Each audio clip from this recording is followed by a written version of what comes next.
Hello and welcome to Kettle and Bones, where we make really delicious, really healthy food. And you can too. Well, we're nearing the very end of the year and... I say, you there, boy!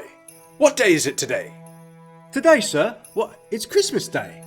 It is indeed, and let me say to all of you celebrating today, I and my family wish you and yours a very Merry Christmas.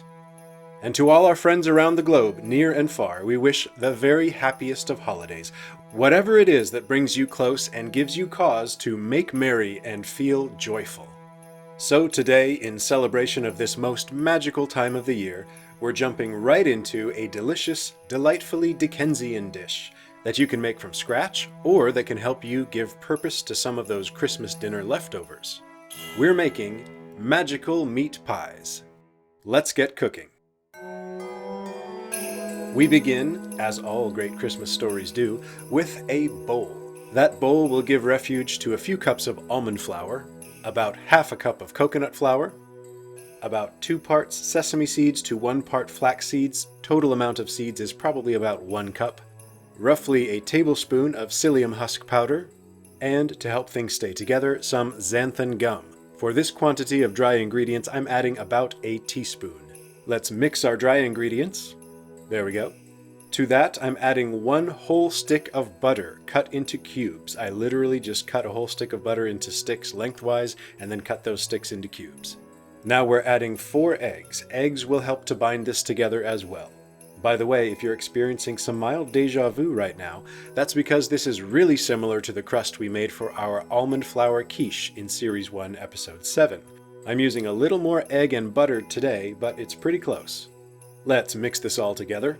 And as I'm mixing, one of my priorities is squishing the cubes of butter a little bit smaller. It's okay if our dough has some chunky bits of butter in it, but if they're too big, we'll end up with buttery deposits in our crust that will melt in the oven, and they're going to leave big holes behind. And that's not good for a crust that's supposed to be holding a thick, rich, saucy filling. As we mix, we're going to add just a small splash at a time, cool water. Don't overdo it with the water. We need this to be just soft enough to mix homogeneously, but we don't want it too loose or too sticky. Get in there with your hands and make sure all the ingredients are mixed uniformly. Pick up all the remnants of dry ingredients from the bottom of the bowl.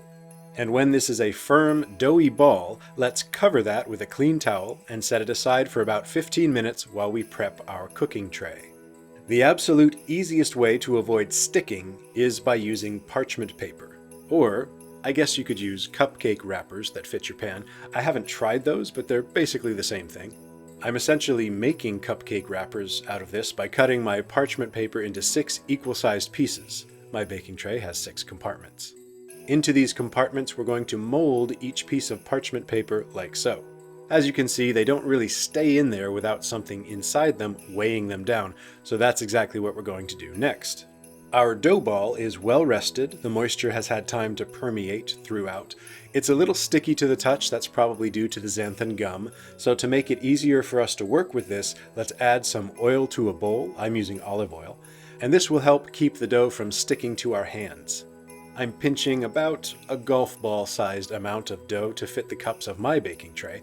And I'm going to start by pressing that into the bottom of the cup, then firmly into the bottom corners to push the parchment paper into place all the way.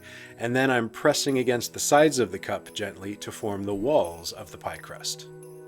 And there we go. I'm repeating the process 5 more times to fill my baking tray.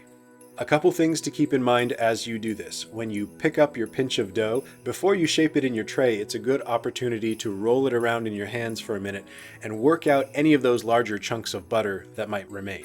I mentioned before that big chunks of butter will melt and leave holes in your crust. This is a good moment to do a final check. Also, as you form your crusts, you want to make sure that the crinkles of parchment paper lie flat against the walls of the tray's cups, and they aren't sticking out, poking through the dough of the pie crust. And if you need to add a little pinch of dough here and there to thicken up any thin spots, go for it. Okay, these are finished. And it's a good thing I have some extra dough left. This will keep in the fridge for weeks, and I can make up a crust for a pie or maybe a quiche anytime I want. As we would do with just about any pie crust, we're going to pre-bake these before we fill them. My oven is preheated to 325 degrees Fahrenheit, about 163 degrees Celsius, and these are going in for just 20 minutes or until they are showing just a little bit of browning on the top. While our crusts are baking, let's prepare our filling. Over medium-high heat, I'm heating a stainless steel pan. Cast iron would be okay for this too, just don't use non-stick for this. Add the high-heat-tolerant oil or fat of your choice. I'm using bacon drippings for obvious flavor reasons, bacon, but you could use avocado or grapeseed oil. This has melted, so in goes whatever meat will be in your meat pie. I'm using turkey today. This is just a cooked whole turkey breast that I've cut into cubes. If your Christmas dinner was a turkey or chicken or a beef roast or pork roast, any of those cut into small pieces will be great in these meat pies. If you're starting from scratch, this would be really good with ground beef or sausage or, lamb. Whatever meat you choose to use, what we're going for here is browning. Some nice color on our chunks of meat and some flavorful meat bits in the bottom of the pan. When that is achieved, remove your meats and set them aside. Look at all that flavor that's been left behind there. You see why we didn't use a non-stick pan for this? On this very foundation, we're going to build a rich, flavorful sauce for our filling. And like many of our sauces, it starts with chopped onions. We're going to sweat those for just a minute or two. And now, let's deglaze the pan using a splash of white wine and a little apple cider vinegar. Already we can see that all the flavor that was stuck to the bottom has come loose to join in our sauce. Let's add some chicken stock, a generous splash of heavy cream, and some herbs. I'm going with thyme leaves, and some freshly ground black pepper. We're going to mix and let that simmer for a few minutes. This needs to reduce and thicken into something that resembles a gravy. While that happens, I'm also going to add in some of the amazingly flavorful, quick and easy roasted garlic that we made in episode 11 of Series 1. Always have this in your fridge. Always. It's just phenomenal in soups, sauces, dips, dressings, everything. I'm going to make sure the garlic cloves are crushed up and mixed in. And let's also add some Worcestershire sauce for some salty smokiness. And now it's really just a matter of waiting for this to reduce, stirring occasionally. Mine took about 12 minutes on medium heat.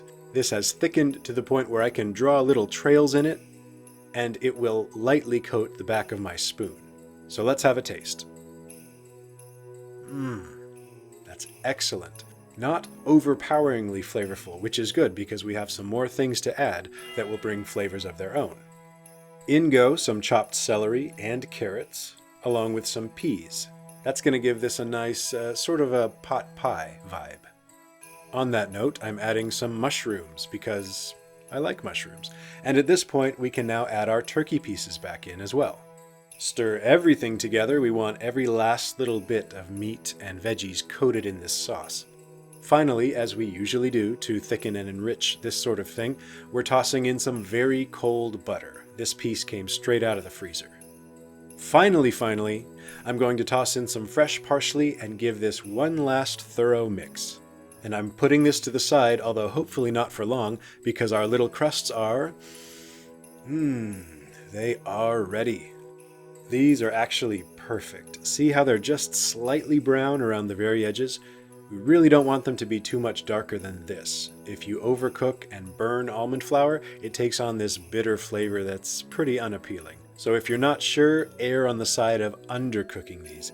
Let's fill each of these equally with our delicious filling. There we go. And I'm glad I have some leftover filling to go with my leftover dough. And speaking of our leftover dough, rather than do a sheet of dough on top to close these off, which we certainly could do, but instead I'm going to top these with something that will not only provide protection from air-to-ground threats, but will also amp up the flavor even more. I'm shredding some cheese. This is mozzarella, which if you've ever cooked a lasagna or a deep dish pizza, you know it gets bubbly and melty and then wonderfully browned and crusty if you cook it long enough.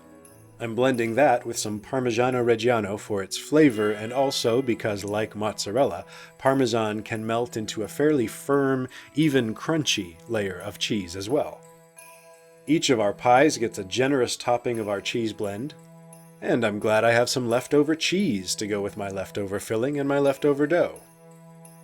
Now these are ready to go back into a low oven to finish, but I'm not going to put them back in the baking tray. I'm actually going to open up the parchment paper wrapping a little bit and put these right on the rack. The reason I'm doing it this way is that, really, with the exception of the cheese, everything is already cooked. So the reason these are going back in the oven now is just to let the sides and the bottoms of the crust get a little toasted brown on them like we got on the top, to allow the filling to sort of settle and come together, and of course, to melt and toast the cheese layer on top. So, these are going back in at just 300 degrees Fahrenheit, about 149 degrees Celsius, might as well call it 150, for 50 to 60 minutes, or however long it takes in your oven to get a nice golden brown on top and ensure the crust is crusty and not doughy. And it is well worth the wait. You can practically see the crunchiness of these. The aroma is this rich, nutty, I mean, look at that cheese. You might almost say to yourself, it's a Christmas miracle. Except, you can make this all winter long with whatever fillings you'd like. Did somebody say stewed mixed berries with non-sugar sweetener and freshly whipped cream? I think they did.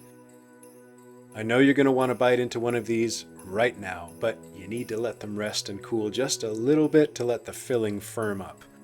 Personally, I think this is one of those foods that is almost better on day 2 or later. In fact, if you go into a pie shop in the UK, the regular kind, not the Sweeny Todd kind, they will have the pies made ahead of time, just like the quiche in France. It's one of those things that just gets better as the flavors mingle after it's first cooked. Once they have cooled, though, I certainly won't blame you if you can't resist trying just one. I mean, I couldn't. It's a combination of meat and sauce and crust and cheese that borders on, well, magical. This is where I would usually say, stay with Kettle and Bones for many, many more magical low-carb and keto-friendly recipe ideas. But I think on this day, instead I'll just say that I hope your holiday season has been magical. The rest of this year, for most people, has been weird. It's been tough. I hope that if nothing else, today brings you some joy, some peace, and some tasty, nutritious pies. I'll just say, have a Merry Christmas, Happy Holidays, and thank you. Thank you for spending at least this part of it with me. But for now, just enjoy your magical meat pies.